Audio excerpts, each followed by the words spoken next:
The crystal towers of Velthos Prime gleamed like diamonds against the purple sky. Inside the tallest spire, Queen Zara stood on her throne room balcony, watching the stars. Her silver skin shimmered in the moonlight, and her tall, graceful form cast long shadows across the polished floor. She was beautiful, powerful, and completely alone. Zara ruled the Velthani Empire with absolute authority. 12 star systems bowed before her, and billions of beings obeyed her every command. The Velthani were proud creatures, believing themselves superior to all other species in the galaxy. They had telepathic abilities, lived for centuries, and their technology was among the most advanced known. Zara embodied all of these qualities perfectly. "Your Majesty," came a voice behind her. General Kess, her military advisor, approached with careful steps. Even he, one of her most trusted officials, showed proper respect in her presence. "What is it?" Zara asked without turning around. Her voice carried the authority of someone who had never been questioned. "The Galactic Council has sent their final terms for the peace treaty," Kess said, holding a glowing data pad. "They insist on their security requirements." Zara's eyes flashed with anger. The Galactic Council had been pressuring her for months to sign a peace agreement after the border conflicts with the Terran Federation. The humans had proven surprisingly resilient in battle, and other species had begun to take notice. The Council wanted stability, even if it meant forcing concessions from the mighty Velthani Empire. "Let me guess," Zara said, finally turning to face her general. "They want to place their own guards in my palace." "Human guards, Your Majesty," Kess confirmed with obvious distaste. "They claim it will show good faith and protect their diplomatic interests." Zara laughed, but there was no humor in the sound. "Humans. Those primitive creatures think they can protect me. I could crush any human with a single thought." "The Council made it clear this is non-negotiable," Kess said reluctantly. "If we refuse, they will impose economic sanctions and support the Terran Federation in future conflicts." Zara walked to her throne, a magnificent seat carved from a single piece of rare Velthani crystal. She sat down gracefully, her mind racing through the political implications. The Velthani Empire was strong, but fighting the entire galaxy would be costly. Sometimes, even queens had to make strategic compromises. "Fine," she said finally. "Let them send their human pets. When I am finished with them, the entire galaxy will see how pathetic these creatures truly are." "How long before they arrive?" "Tomorrow, Your Majesty." Zara smiled coldly. "Perfect. Prepare the staff. I want everyone to witness the humiliation of these so-called guards." The next morning, Zara sat on her throne as the massive doors to her throne room opened. She had dressed in her finest robes, a flowing garment of deep blue that seemed to capture starlight within its folds. Her silver circlet rested perfectly on her dark hair, and her violet eyes glowed with anticipation. She expected to see a group of impressive warriors march in, humans trying desperately to look worthy of guarding royalty. Instead, a single figure walked through the doors with quiet, measured steps. The human was not particularly tall or muscular. He wore a simple gray uniform with minimal decorations. His brown hair was neat but unremarkable, and his green eyes held a calm expression that surprised her. He walked forward without hurry or hesitation, stopping at the appropriate distance from the throne. "Your Majesty," he said with a respectful bow. His voice was steady and clear. "I am Tom Rivers, assigned to your security detail." Zara studied him carefully, reaching out with her telepathic abilities to sense his emotions. She expected to find fear, nervousness, or perhaps arrogance hiding behind a facade. Instead, she found something unusual: complete calm. Not the emptiness of a weak mind, but the steady presence of someone at peace with himself. "You are alone," she observed. "Where are the others?" "I work alone, Your Majesty," Tom replied. "I find it more effective." General Kess stepped forward. "Your Majesty, surely one human cannot provide adequate security for someone of your importance." Tom turned slightly toward the general. With respect, sir, I have studied the palace defenses, guard rotations, and potential threat assessments. The existing Velthani security is excellent. My role is to provide additional observation and response capabilities, not to replace your systems. Zara was intrigued despite herself. Most beings either cowered before her or tried to impress her with boastful claims. This human simply stated facts without emotion. And what makes you think you could protect me from anything? She asked, allowing a hint of her mental power to brush against his consciousness. Tom met her gaze steadily. I do not think, Your Majesty. I know. It is my job, and I am very good at my job. There was no arrogance in his words, just quiet confidence. Zara found herself more interested than she had expected to be. Very well, she said. You may begin your duties. Try not to get in anyone's way. Tom bowed again. Thank you, Your Majesty. I will be as unobtrusive as possible. Over the next few days, Zara watched Tom carefully. He took up a position near the throne room entrance, standing with perfect posture for hours without complaint. He observed everything but never stared. When she held court, he remained alert but respectful. When she walked through her palace, he followed at an appropriate distance, never too close, never too far. What surprised her most was how he interacted with her staff. The Velthani servants, used to being ignored by most guards, found themselves acknowledged with polite nods. Tom learned their names quickly and always said, please, and, thank you, when requesting information. Even the lowest servants began to smile when they saw him. He is strange, General Kess reported during their evening briefing. The human shows no fear, but also no ambition. He performs his duties and nothing more. Have you tested him? Zara asked. We assigned him to escort Lady Vera to the spaceport yesterday. She is known for her difficult temperament. She spent the entire journey insulting humans and demanding he carry her bags. He remained polite throughout and completed the mission without complaint. Zara frowned. Lady Vera could reduce grown Velthani warriors to tears with her sharp tongue. What did he say when she insulted his species? Nothing, Your Majesty.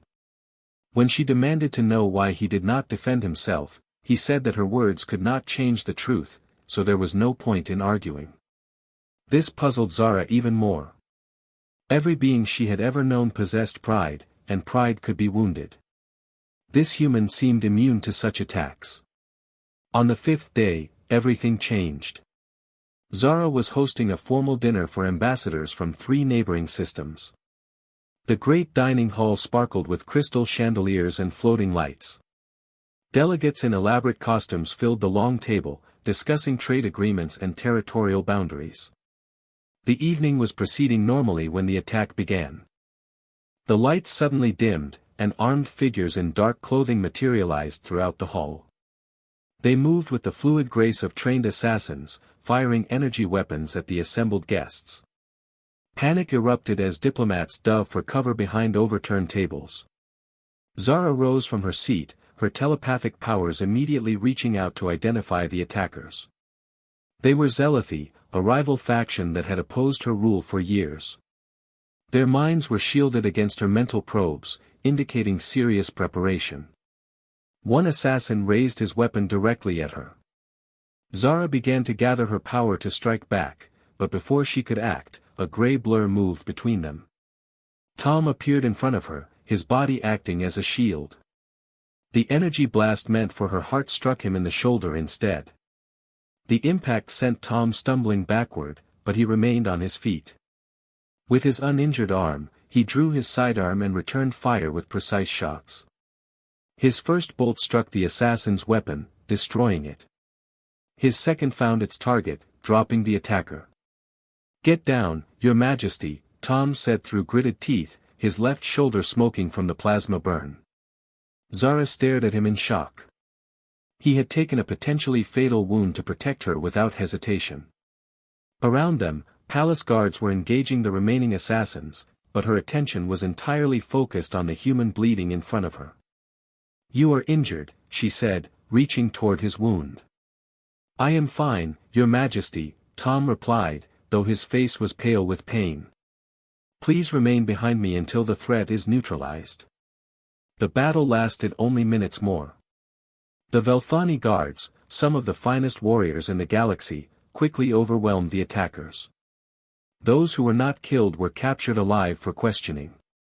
Order returned to the dining hall, but the evening was clearly over. Tom swayed slightly, the blood loss beginning to affect him. Zara caught his good arm, surprised by her own instinctive reaction. You need medical attention, she said. The palace medical team can look at it later, Your Majesty. First, I need to ensure the area is secure. That is an order, Zara said firmly. You will go to the medical bay now. Tom looked at her for a moment, then nodded. Yes, Your Majesty. As the medical team carried Tom away, Zara stood in the damaged dining hall, trying to understand what had just happened. In her long life, she had seen countless beings claim loyalty to her.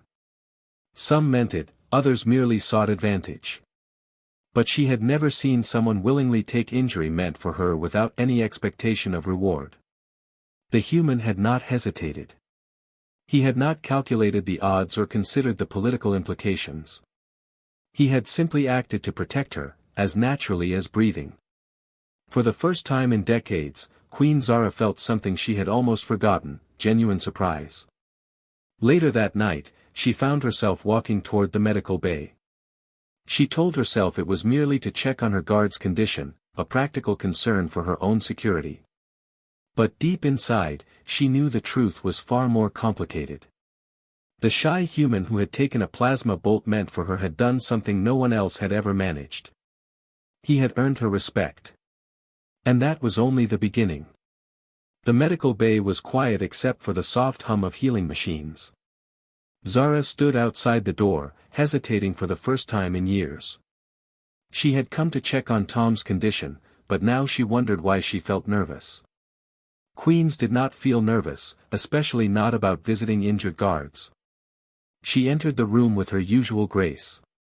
Tom lay on the medical bed, his shoulder wrapped in healing bandages. The plasma burn had been serious, but Velthani medical technology was advanced. He would recover completely within a few days. Your Majesty, Tom said, starting to sit up when he saw her. Rest, Zara commanded, moving closer to his bed. How do you feel? Much better, thank you. The medical staff here is excellent. I should be ready to return to duty tomorrow. Zara studied his face. Even injured and in pain, he showed no self-pity or demand for recognition. You took that blast meant for me. Yes, Your Majesty. Why? Tom looked surprised by the question. It is my duty to protect you. Duty, Zara repeated slowly. Nothing more. Is there supposed to be something more? His honest confusion struck her as oddly refreshing. In her world, every action had multiple meanings, hidden agendas, and political calculations. This human seemed incapable of such complexity. Most beings would expect some reward for saving a queen's life, she said.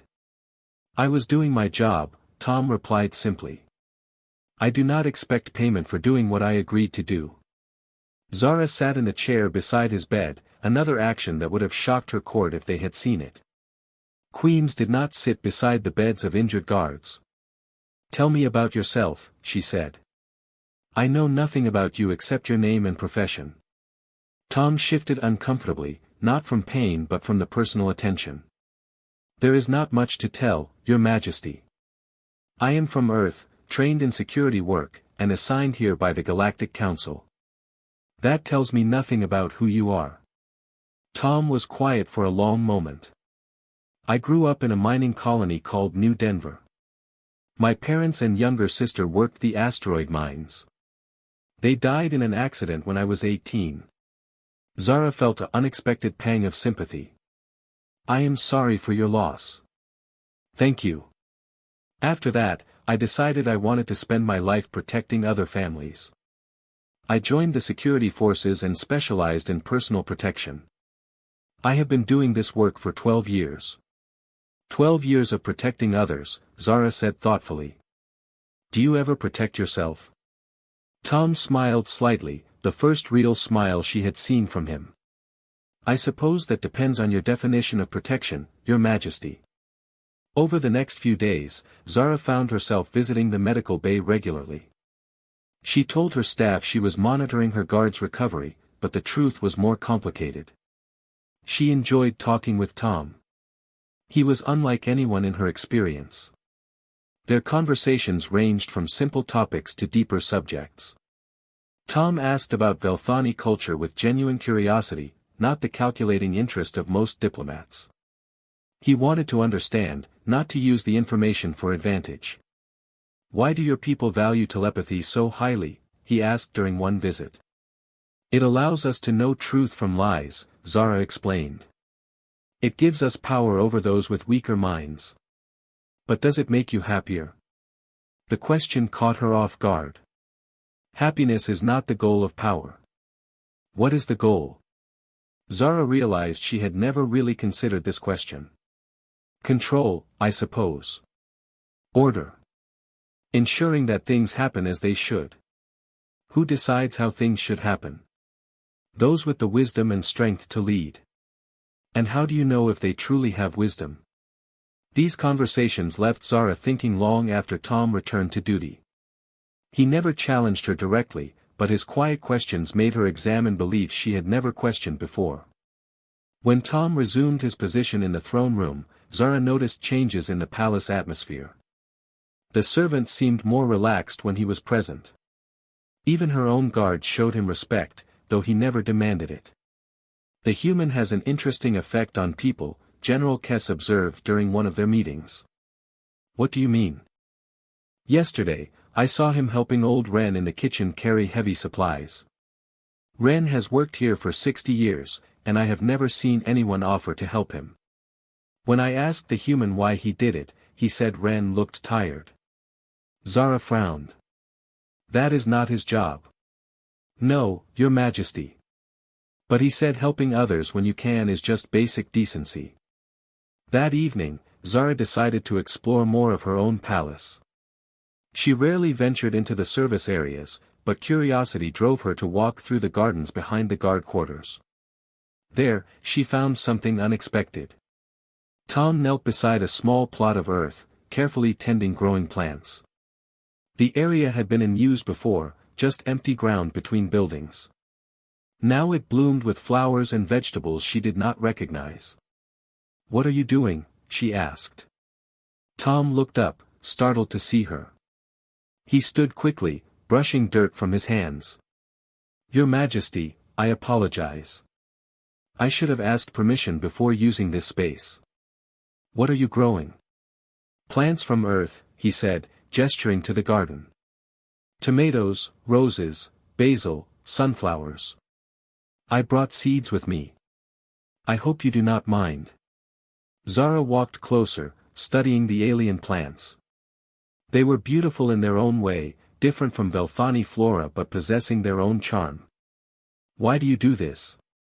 It reminds me of home, Tom said quietly.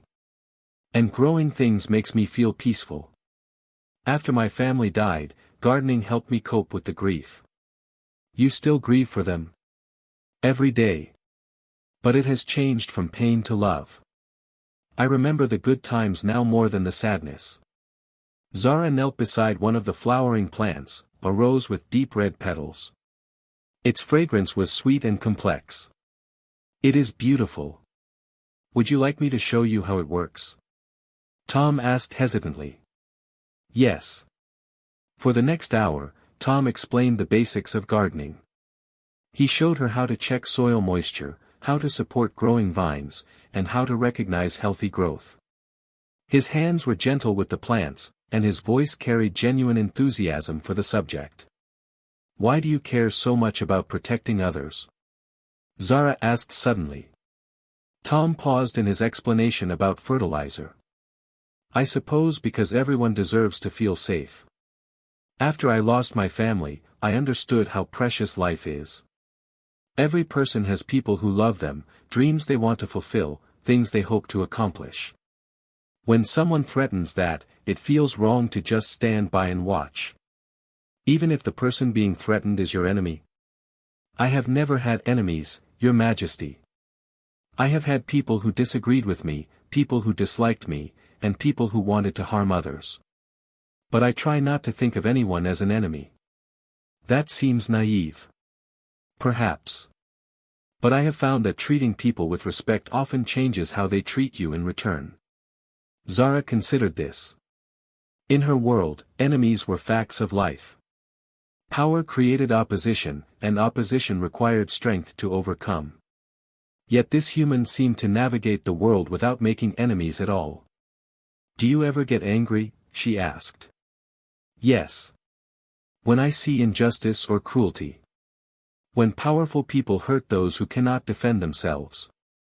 When people abuse their positions to make others suffer. And what do you do with that anger? I try to channel it into determination to do better. Anger alone just creates more problems. They worked in the garden until the sun set behind the crystal spires. When they finished, Zara's hands were dirty for the first time in decades, and she found she did not mind at all. That night, alone in her private chambers, Zara stood before her mirror and truly looked at herself. She saw a beautiful, powerful woman who ruled an empire, commanded respect from billions, and could destroy enemies with a thought. But she also saw something else, loneliness. When had she last had a genuine conversation with someone? When had someone last asked about her feelings rather than her orders? When had anyone shown her kindness without expecting something in return? The answer was never. Until Tom. Over the following weeks, Zara found herself seeking Tom's company more often. She invented reasons to walk through areas where he might be stationed. She asked his opinions on minor matters that had nothing to do with security. She even started visiting the garden regularly, learning to care for the earth plants. Your Majesty seems different lately, Lady Vera commented during a social function. More relaxed.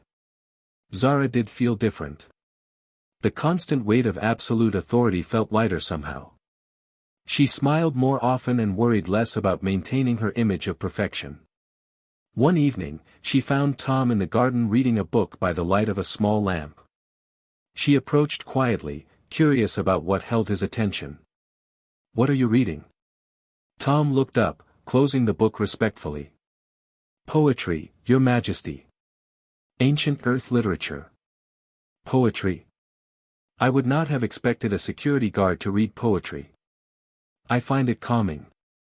The way words can capture complex emotions in simple phrases fascinates me. Read me something." Tom hesitated, then opened the book to a marked page. He read in his calm, steady voice, words about love, loss, hope, and the beauty of ordinary moments. His voice gave the ancient words new life, and Zara found herself moved by both the poetry and the gentle way he shared it. "Do you write poetry yourself?" "Sometimes. Nothing very good, but it helps me process my thoughts." "I would like to hear something you have written." Tom looked uncomfortable. "I am not sure that would be appropriate, Your Majesty. I am ordering you to share." He smiled at that, recognizing her teasing tone. From memory, he recited a short poem about the way starlight looked different from various worlds, but how it always reminded him that the same light touched his lost family. When he finished, Zara felt tears threatening, something that had not happened in years. "That was beautiful. Thank you." They sat in comfortable silence, surrounded by the growing earth plants and the gentle light of Velthos Prime's twin moons. For the first time in her life, Zara felt truly at peace. "Tom," she said softly. "Yes, Your Majesty. Do you think it is possible for someone to change? To become better than they were?" "I think people change all the time. The question is whether they choose to grow or remain the same. What if someone has spent their whole life being one way? What if changing would mean admitting they were wrong about everything?" Tom turned to look at her, his green eyes serious. Being wrong is not a character flaw, Your Majesty. It is just information. What matters is what you do with that information. That night, Zara lay awake thinking about the human who had somehow made her question everything she thought she knew about power, duty, and herself. She was beginning to realize that Tom had protected her from more than just assassins. He had protected her from the loneliness that had consumed her life for so long. And somewhere in her heart, she knew she was falling in love with him. 3 months had passed since the assassination attempt, and the palace had settled into a new rhythm. Queen Zara found herself looking forward to her daily conversations with Tom, and the servants noticed their queen seemed happier than she had been in years. But not everyone was pleased with these changes. In the military command center deep beneath the palace, General Kess stood before a holographic display showing troop positions across the empire. Around him, 5 other high-ranking officers studied the information with serious expressions. "The situation is becoming unacceptable," Kess said quietly. "Her Majesty spends more time with the human than she does reviewing military reports. She has delayed 3 expansion campaigns and reduced defense spending to fund humanitarian projects." Colonel Vex, commander of the elite palace guard, nodded grimly. "Yesterday she asked me to investigate complaints about living conditions in the labor camps. She has never concerned herself with such matters before." "It is the human's influence," said Admiral Thorne. "He is making her weak. If this continues, our enemies will see opportunity in her softness." General Kess activated a secure communication field around their group. "The Council of Generals has reached a decision. For the good of the Empire, we must act." The other officers exchanged glances. They all understood what this meant. "What about the human?" Colonel Vex asked. "He will be dealt with. We cannot harm Her Majesty directly, but we can remove the source of her weakness. Once the human is gone, she will return to her proper mindset." "And if she refuses?" General Kess's expression hardened. "Then we will remind her who truly controls the military forces of this empire." Unknown to the conspirators, Tom had been conducting his own investigation. The attack 3 months ago had bothered him. The assassins had moved with too much knowledge of palace security, and their equipment had been too advanced for a simple rebel group. Using his access to security systems, Tom had been quietly reviewing communication logs and personnel movements. He discovered encrypted messages between military officers and traced unusual equipment transfers. The pattern that emerged made his blood run cold.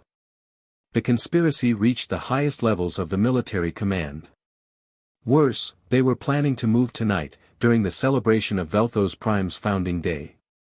The palace would be full of guests, providing cover for their operation. Tom faced a difficult choice. He could warn Queen Zara, but that would trigger immediate action from the conspirators. They would simply change their plans and try again later. Or he could try to handle the situation alone, but that meant risking Zara's life if he failed. As he sat in his quarters, studying the evidence he had gathered, Tom realized there was a third option. It was dangerous and would require him to trust in Zara's strength, but it might be the only way to end the threat permanently. The founding day celebration filled the palace with music, laughter, and hundreds of guests from across the empire. Zara looked magnificent in a gown of silver and blue, greeting dignitaries with her usual grace. Tom remained at his post near the throne room entrance, but his attention was focused on the military officers present. General Kess approached him during a quiet moment. "The human guard," he said with false friendliness. "How are you enjoying your time on Velthos Prime?" "It has been educational," Tom replied carefully. "I imagine so. You have learned much about our ways, our weaknesses, our security procedures." "I have learned about your strengths," Tom corrected. "The Velthani are remarkable people." "Indeed. But perhaps it is time for your education to end." Tom met the general's gaze steadily. "Perhaps it is." An hour later, Tom walked into the military command center. The officers present looked surprised to see him, but they did not immediately react. Tom placed a data pad on the central table. Gentlemen, he said calmly, I know about your plans. General Kess stepped forward, his hand moving to his weapon. What are you talking about, human? The coup. Tonight. During the celebration. Tom gestured to the data pad. I have complete records of your communications, equipment transfers, and personnel movements. Everything is documented. The officers exchanged quick glances. Colonel Vex drew his sidearm. Then you have made a fatal mistake coming here alone. Actually, Tom said, still calm, I came here to make you an offer. What kind of offer? General Kess asked suspiciously. Take me hostage. The silence that followed was complete. The officers stared at Tom as if he had lost his mind. You want us to take you hostage? Admiral Thorne said slowly.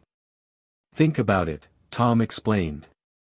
Your plan was to capture Queen Zara and force her to cooperate by threatening her people. But she is too strong for that to work. She would rather die than submit to blackmail. However, if you hold me prisoner, you have leverage she cannot ignore. General Kess studied Tom's face. Why would she care about one human guard? Because she has feelings for me, just as I have feelings for her, Tom said quietly. And because capturing me gives you time to consolidate your power without having to harm her directly. This could be a trap, Colonel Vex warned. What trap? Tom asked. I am one unarmed human in a room full of armed Velthani officers. I am offering to surrender myself to prevent bloodshed. You lose nothing by accepting. For several minutes, the conspirators debated among themselves. Finally, General Kess nodded to his men. Very well, human. You are now our prisoner. As the officers moved to restrain him, Tom felt a moment of doubt. His plan was risky, depending entirely on his faith in Zara's intelligence and strength. But as they bound his hands and led him to a secure cell, he reminded himself that sometimes the greatest victories required the greatest risks. News of Tom's capture reached Zara within the hour. She was in her private chambers, preparing to retire for the evening, when Lady Vera burst in without ceremony. Your Majesty, the human guard has been taken by General Kess and his allies. They are demanding to speak with you. Zara's blood turned cold. Where is Tom now? In the military detention center. They say they will negotiate his release in exchange for certain concessions to military authority. Zara's first instinct was rage. She wanted to storm the detention center and tear it apart until she found Tom.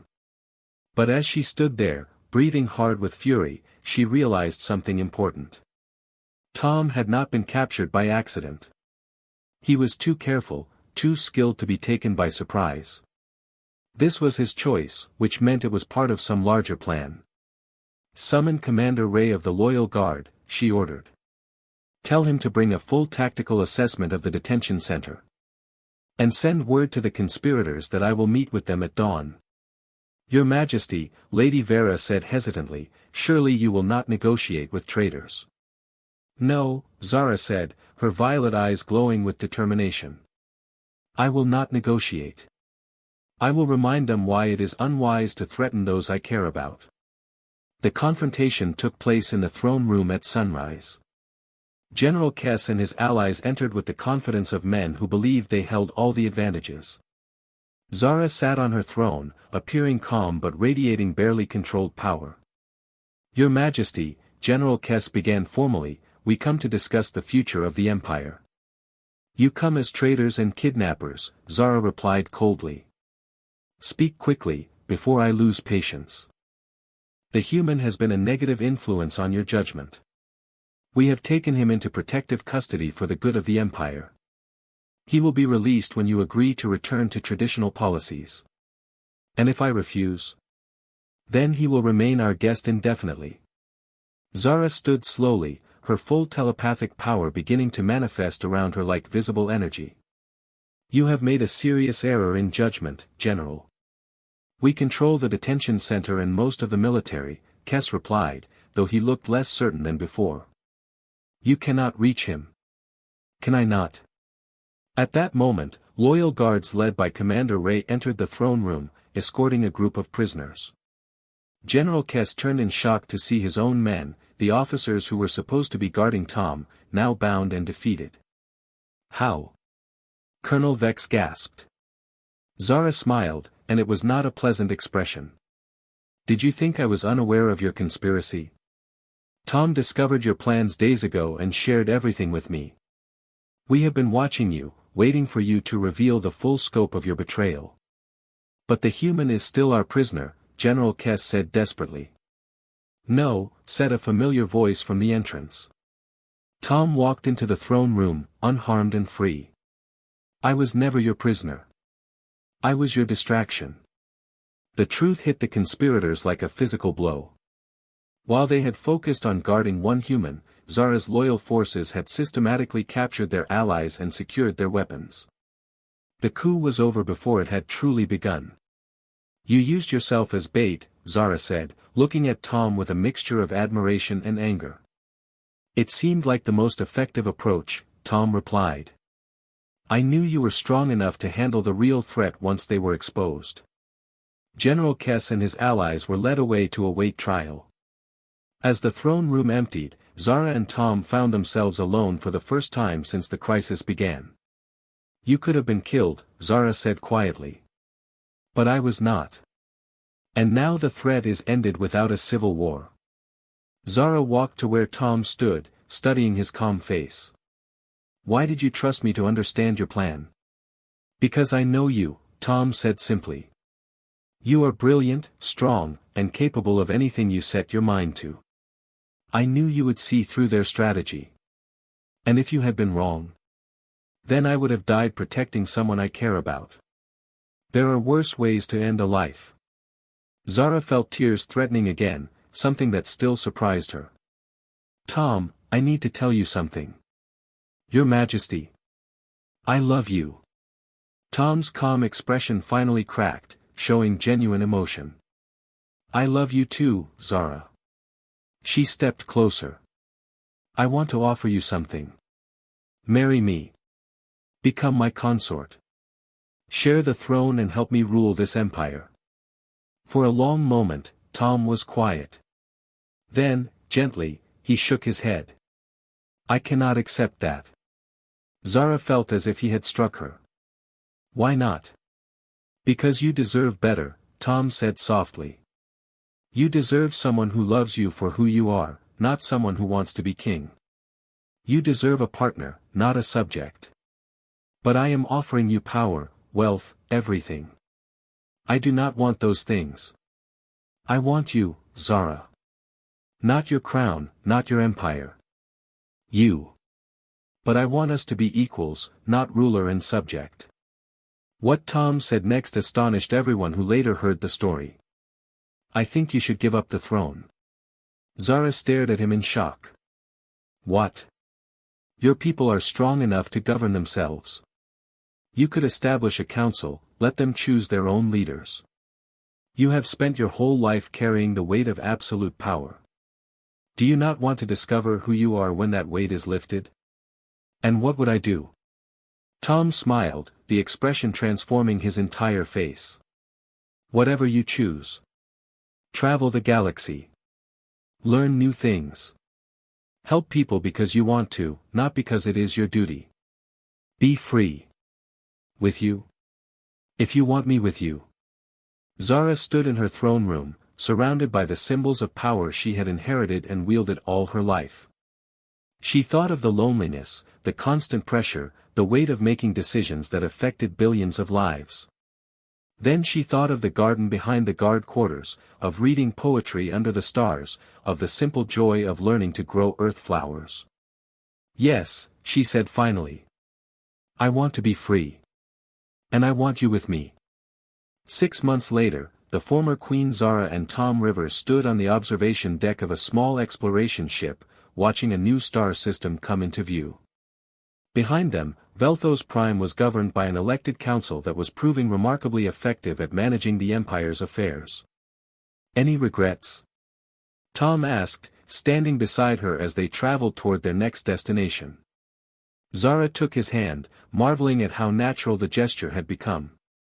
Only that it took me so long to understand what true strength really means. What is that? The courage to choose love over power. To be vulnerable. To trust someone else with your heart. Tom squeezed her hand gently. I think that is the most human thing you have ever said. Zara laughed, the sound carrying pure joy. Perhaps that is because I learned it from the best human I know. As their ship carried them toward new adventures, the story spread across the galaxy of the proud alien queen who had given up an empire for love, and the shy human guard who had taught her that the greatest victories come not from conquering others, but from conquering yourself. And everyone who heard the story agreed that what happened next had indeed astonished them all.